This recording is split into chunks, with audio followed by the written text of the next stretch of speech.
പ്രാണനായി. ഭാഗം 6. ഡാ, നീ ചോദിച്ചത് ശ്രീനന്ദയുടെ കാര്യം തന്നെയാണോ? ഉള്ളിലെ അമ്പരപ്പ് അതുപോലെ തുറന്നു പ്രകടിപ്പിച്ചുകൊണ്ട് അഭി ചോദിച്ചതും കാർത്തി അവനെ നോക്കി പല്ല് കടിച്ചു. ഇവിടെ അവളല്ലാതെ വേറെ ഏതെങ്കിലും ശ്രീനന്ദ ഉള്ളതായി നിനക്കറിയുമോ? അതില്ല. എന്നാലും നീ അവളെക്കുറിച്ച് ഒരെന്നാലുമില്ല. എനിക്ക് ഞാൻ ചോദിച്ചതിനുള്ള മറുപടി വേണം അഭി. എന്താ ഇവിടെ നടക്കുന്നത്?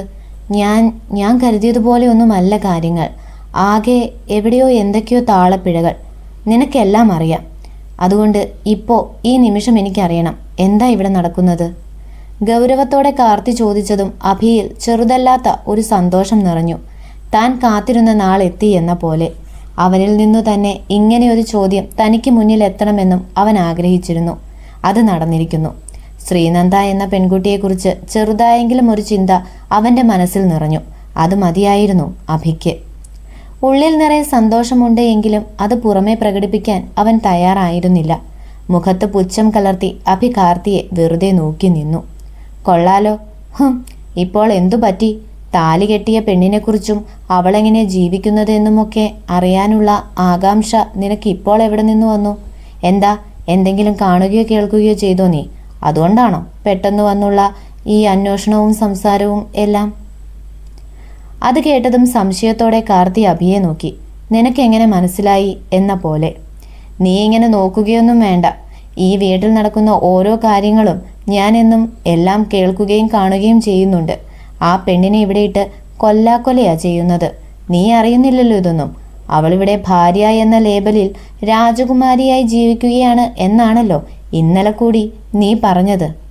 എടാ, ഞാൻ അഭിക്ക് മുന്നിൽ പറയാൻ കാർത്തിയുടെ പക്കൽ വാക്കുകളൊന്നുമില്ലായിരുന്നു.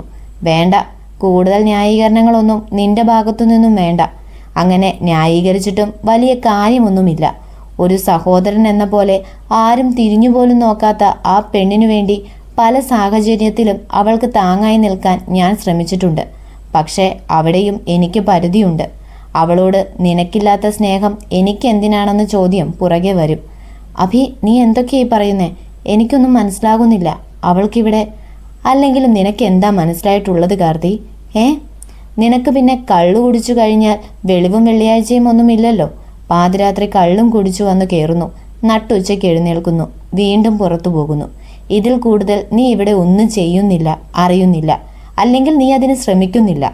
നിനക്ക് നിന്റെ കാര്യം മാത്രം, നിന്റെ പ്രതികാരം, നിന്റെ സങ്കടം, ഇതൊക്കെയല്ലേ ഉള്ളൂ. എന്നാൽ നീ കാരണം യാതൊരു ആവശ്യവുമില്ലാതെ നിന്റെ പ്രതികാരത്തിൽ വെന്തുനീറുന്ന ഒരു പെൺകുട്ടിയെക്കുറിച്ച് എപ്പോഴെങ്കിലും നീ ചിന്തിച്ചിട്ടുണ്ടോ? തീർത്തും പുച്ഛം കലർത്തി തന്നെയായിരുന്നു അഭി അത് ചോദിച്ചത്. എന്നാൽ ആ നിമിഷം കാർത്തിയിൽ ദേഷ്യമായിരുന്നില്ല, പകരം മറ്റെന്തോ വികാരം. തെറ്റു ചെയ്ത കുട്ടിയെപ്പോലെ തല കുനിച്ചു നിൽക്കുന്നവനെ കണ്ടതും അഭിക്കും വല്ലാതെ തോന്നി.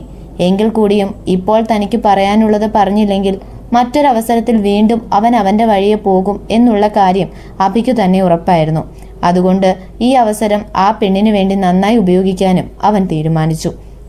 അല്ല, നീ പറയുന്നത് കേട്ടിരുന്നല്ലോ ഇന്നലെ. അവൾ ഇവിടെ രാജകുമാരിയെ പോലെയാണ് കഴിയുന്നത് എന്ന്. എന്തുപറ്റി?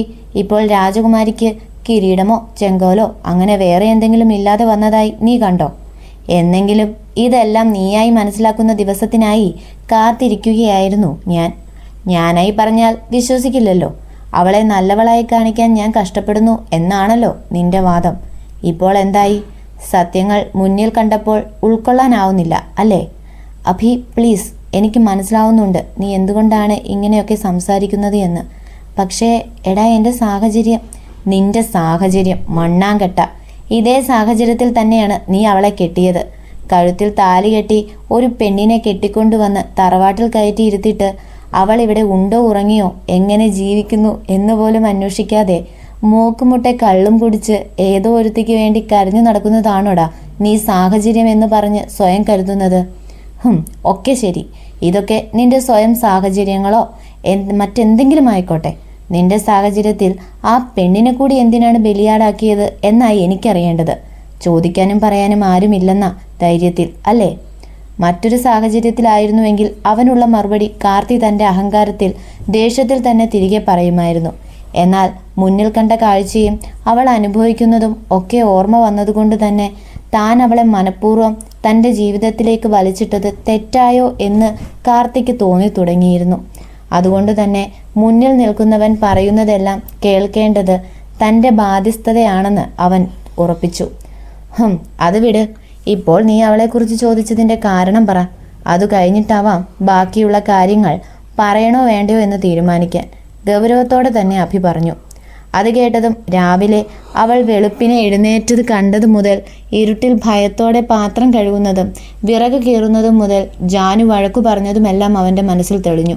ഇരുട്ടിൽ പേടിയോടെ തന്നെ നോക്കിയതും അവളെ കൊണ്ട് പറ്റാത്ത ജോലികൾ ചെയ്യുന്നതും അങ്ങനെ കണ്ട കാര്യങ്ങൾ ഓരോന്നായി വള്ളിപുള്ളി വിടാതെ അവനോട് പറഞ്ഞു കേൾപ്പിക്കുമ്പോൾ കാർത്തിയിൽ കുറ്റബോധമായിരുന്നുവെങ്കിൽ അഭിയിൽ വല്ലാത്ത ദേഷ്യമായിരുന്നു. സന്തോഷം, ഇപ്പോഴെങ്കിലും ഇതൊക്കെ കണ്ടല്ലോ. നീ കരുതും പോലെ അവൾ ഇവിടുത്തെ രാജകുമാരി അല്ല കാർത്തി. അവൾ ഇവിടെ വെറും വേലക്കാരിയാണ്. വേലക്കാരി എന്നൊന്നും പറഞ്ഞ് അവളെ ഉയർത്താനൊന്നും പറ്റില്ല. വേലക്കാരിയേക്കാൾ താഴെയാ ഇന്ന് അവളുടെ സ്ഥാനം. അതും നിന്റെ താലി എന്നവളുടെ കഴുത്തിൽ വീണോ അന്നു മുതൽ തൊഴുത്തിലെ പശുവിന് പോലും അവളേക്കാൾ കൂടുതൽ സ്ഥാനമുണ്ട് ഈ തറവാട്ടിൽ. എന്താ അഭി പറയുന്നേ? ഇതൊക്കെ നീ കാണാനിരിക്കുന്നതേ ഉള്ളൂ. നിനക്കെന്തറിയാം? എന്നെക്കൊണ്ട് കൂടുതലൊന്നും പറയിപ്പിക്കരുത്. അന്ന് അമ്പലത്തിൽ പ്രാർത്ഥിച്ചുകൊണ്ടിരുന്ന ആ പെണ്ണിൻ്റെ കഴുത്തിൽ അതിൻ്റെ അനുവാദം പോലും ഇല്ലാതെ നീ താലി ചാർത്തി. എന്നിട്ടോ ഈ തറവാട് മുറ്റത്ത് കൊണ്ടുവന്ന് വലിച്ചെറിഞ്ഞിട്ട് ഒരു പോക്കങ്ങ് പോയി. ഓർക്കുന്നില്ലേ? നീ നിന്റെ പ്രതികാരം നടത്തി മനസ്സു നിറഞ്ഞ് സന്തോഷിച്ചുകൊണ്ടുള്ള ഒരു തിരിച്ചുപോക്ക്. പക്ഷേ അതിനുശേഷം അനുഭവിച്ചത് മുഴുവൻ അവളായിരുന്നു. മുത്തശ്ശി ഉൾപ്പെടെ ഈ വീട്ടിലുള്ളവരെല്ലാം അവൾക്ക് നേരെ തിരിഞ്ഞു. എത്ര അടി! അടി കൊണ്ട് പുഴുവിനെ പോലെ പുളഞ്ഞ് നിലത്ത് ചുരുണ്ടു കൂടിയിട്ടുണ്ട് ആ കുഞ്ഞു പെണ്ണ്.